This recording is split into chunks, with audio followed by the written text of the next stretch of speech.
Greg Collins, Substitute Teachers Lounge. It is August 12th, 2025. Whoa, Nelly, it's episode 300. All those episodes, and I still think today's topic is a new one. I've never had an episode just about this subject. I've mentioned it in other episodes about other things, but today we're going to talk about that, as a substitute teacher, how to handle when you get moved. Should you react in a negative way, a positive way, a frustrated way, or no way? Substitute Teachers Lounge.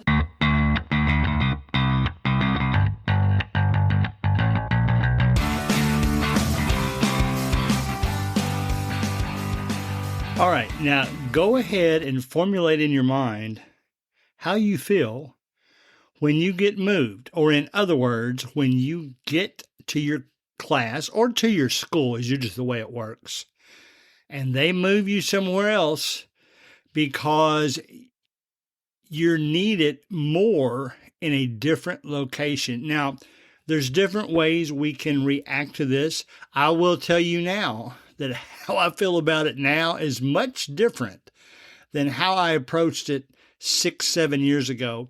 I'm going to give you two library stories. Now, you've heard me say before that I am not a big fan of substituting the related arts. I definitely don't like to do gym because, I don't know, it just seems like that's a little bit too haphazard for me. Even if you're just throwing balls out, you can say that it's an easy day. I don't necessarily like a day that easy. I want some structure. I want to know that these students are supposed to be doing this at this time. Whereas there's a little pressure when you're teaching gym because you don't want injuries, all that kind of thing. But that's not what we're talking about today. We're talking about getting moved. Let me tell you my two library stories. One of them happened, oh man, I'm betting it's about, I can't believe I'm starting my 8th year of substitute teaching, but it was about 6-7 years ago at a middle school. And probably the most bizarre story of getting moved that I ever had. By the way, we will get into getting moved just for one period and then move back too. We'll talk about that too. All right, so I'm in the library. I'm kind of proud of myself because I've taught myself the library gun. I know how to check books in and check out. It's kind of cool to see all the grades throughout the day in obviously a more relaxed environment than if I was in gym. Yeah, there's some cool stuff to do in the library. A lot of libraries have those electronic kits where you build things that have little small motors with them and that kind of thing. I enjoyed that, but 5 minutes before the class was over, first period, I went ahead and went to the library. They called me and said, Greg, we need you to go up on the 4th floor, this room, and finish your day there. I didn't know why, but these people had treated me pretty nice. I am of the opinion, I still feel this way, even though my mindset's kind of changed. I still feel like if the school's got enough confidence in you, especially for the reason I found out they wanted me to go up there, then you got to feel kind of good about that, right? The school wants you to go somewhere else because perhaps you might be one of the few substitute teachers that were in the building that they felt like they could handle this. And sure enough, what they did, they closed the library the rest of the day, locked it up. So no library time the rest of the day. Sent me up to the 4th floor, and I found out later it was because the substitute teacher that was up there was such a nervous wreck or hated it so much after one period, that substitute teacher just left. Didn't tell anybody, just left. They did find out quick enough to call me. I got to feel good about that, right? Mr. Collins, this might be a tough class to handle it, but we know you can handle it. So I didn't feel too bad about being moved. Plus, I was early enough in my substitute teacher, quote, career that I didn't want to say no to them. I mean, didn't have the right to say no to them. Didn't really have the right to say, I'm not going to do it. They're paying me. I go where they say. I felt good about it, and that's the way that went. My other library was actually last year. I was at a middle school, and this is a sort of a different situation because I had become close to the librarian, and she wanted me in there every time she's gone because she knew she could depend on me. Now, how complicated could a library be, right? Well, you got to learn the gun system where you shoot the little library gun at the book, scan a code, and the book is checked out or checked in. I learned all that. But she knew that even though there would probably be 50 to 100 books, both checked in and checked out every day, yes, believe it or not, that's true, she knew that I knew the system, and she knew that I knew how to re-shelf all those books. I knew from the codes, I knew from the sections, and I can do it. And not only did she like having me in there, I liked being there because of that. Well, principal walks in. The principal me and the principal get along pretty well.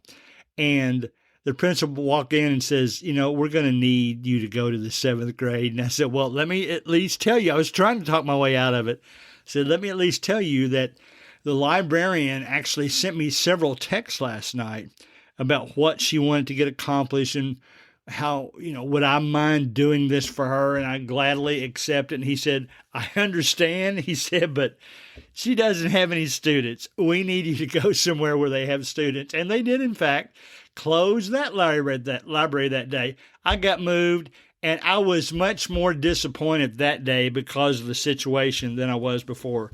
How should we feel about being moved? There's all different ways for it to happen. We have it's called an academy in our area. It's like specialty things, like one of the classes has to do with learning nursing to the point that you can actually study and get your CNA based on what you've learned in that class. It's that kind of school. It also has guitar classes, welding classes, automobile classes, that kind of thing. Well, one of the teachers contacted me, could you take my class? I think it was the guitar class. I can't remember. But when I got there, they said, Mr. Collins, just as friendly as they can be, Mr. Collins, can you go to this class? And I said, well, I will do that, of course, if that's where you need me. I do want you to know that I did discuss with the teacher of the class I was originally scheduled for, and he wanted me to go over these things today. So we did do a little prep work for the class, and they said, okay, we're going to find somebody else to take the new class. You take the class of the teacher that you had planned on taking. And that was just a diplomatic way of not saying no, but being nice and being honest. I mean, if I'm not going to make up an excuse so that I don't have to move to another class, but that's the way that situation went. Are there ever situations where I would just flat say, no, I really can't move to that class? Yes. If I had been to a class before and I just told myself for my own sanity that I can't do that class anymore, I would be honest with the administration and say, listen, I've had that group before. It didn't work out that well. I'm doing this, I'm not even doing this for the money. I'm doing this for fun. And that class is not fun to me. I would rather not do that. I don't want to leave you in a bad situation, but my preference is no. Let me know if there's something else that can be done. And, you just go from there. Sometimes you'll walk in the morning and especially the high schools in the area, they are in most need of substitute teachers than anybody. And they got to where they knew that, sometimes I would be a little bit frustrated if they knew I was at a class full of honor students. but they needed me to fill in one period, as they did every other substitute teacher, fill in one period for this missing class we couldn't get filled. And it was just a behavior issue. So here I'd signed up for a whole day of honor students. And I've got this 1 hour I've got to spend with the, quote, troublemakers. They don't do that to me anymore. And, I didn't tell, they could tell I didn't really like it, but I'm not special. But yet, because they could see my frustration, they never put me in that situation again. Maybe it was a coincidence, maybe not. But we're going to get moved from time to time. You could handle it two ways. You could handle it the negative way. You could say, I just can't do it. Well, even if you try to be as diplomatic and as nice as you can, that's going to hurt your stock a little bit. That school may be more reluctant to call you to substitute teach in the future. So if you really feel that strong about it and it's worth that to you, in my case, I would never get to that point. But in my case, if it was worth that much to me and I knew I had 7 other schools to go to, I might consider it, but I really don't think I would ever do that to a school. Those schools need you. Here's what you do from a positive standpoint. If you get moved to a class that you hadn't planned on taking, I like to do prep work. I like to be prepared for every class, and I will always mention that to them. And it usually doesn't matter. They still need you where they need you, and you need to be willing to help them out. But at least if you drop that subtle hint, you can say, oh, sure. I said, now, I knew what subject I was teaching. I did prepare a little bit, but I understand that if you need me somewhere else, you need me somewhere else. Be happy to do it. You stay at the top of their preferred list, and you at least plant a seed. You're telling them that, yes, I will do this for you. I'm not crazy about it. You're not going to say it that way. I'm not crazy about it, but I'll do this for you because I realize that's where you need me. And I'm glad that you thought that I was capable of pretty much going anywhere you needed me and go from there. On our Facebook, Substitute Teachers Lounge Facebook page, which is now over 5,000 people, man. I can't believe that. But anyway, this comes up from time to time. And to the point of some people think that the schools don't have the right to move you somewhere else that you signed up for. It's like a contract. They're not supposed to do that. I would never take it that far. The negative thing, if you're negative to them, they will be negative to you. That goes for students too. So just keep that in mind. Be a positive job taker. Realize that one thing that I didn't mention, I'll get back to the realize that here in just a moment. I have accepted jobs that just say teacher. And usually when that happens, it's one of two situations. It's a situation where they know if they really post what the job is, they won't get many takers. So they'd rather just put down teacher. And when you get there, tell you where you're going.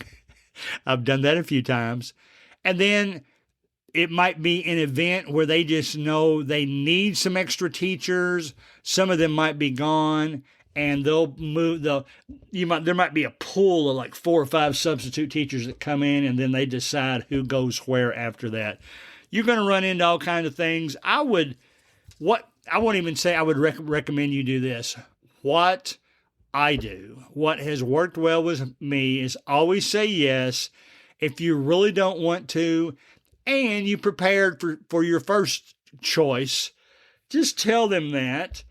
Tell them that, you always like to prepare ahead. I did prepare for the class I was scheduled to go to. I would have been more comfortable there, but I understand you need me somewhere else. And that usually goes over pretty good. They like to hear that you prepared, but yet they like to hear that you're willing to go somewhere else if needed. So that's it. Let's get the school year started off right. We start in our district tomorrow, Wednesday. is our first day of school here. I have seen some openings already on Wednesday. It's not a situation that I wanted to accept, so I didn't pick it up. My first day is actually going to be on the 22nd, at least so far, but I hope I do get some jobs between now and then, especially to the schools that are close by. Man, I'm getting to be an old man, and my favorite school to go to used to be a 25-minute drive, and they asked me again this year. They said, Mr. Collins, can we put you on our preferred list? And I said, yes. Here's the way I said it. And I was diplomatic. I didn't know how to reply because I really wanted to stick with elementary school. This was a high school. And I said, yes, but I want you to know that I am doing mainly elementary school now, so my availability may not be as strong as it used to be. But there are about half a dozen teachers there that will text me directly before they even post their absence. I'll definitely come back to them. And then I left it that way, and they, liked the answer, and we kept everything going. There are diplomatic ways to say no. Don't just say no. Give them a reason, your preparation, your uncomfortableness perhaps with a couple of areas. Maybe you've got some anxiety that you don't want to flare up. Who knows? But be honest with them. You're going to get moved. You might as well get ready for it. Keep your name at the top of that substitute teacher list by saying yes when that situation comes up. As we close, always remember that you can email your questions to gregcollinssubstitute@gmail.com. Please join our Facebook group, Substitute Teachers Lounge, where we'll share ideas and thoughts about each week's show. See you next week.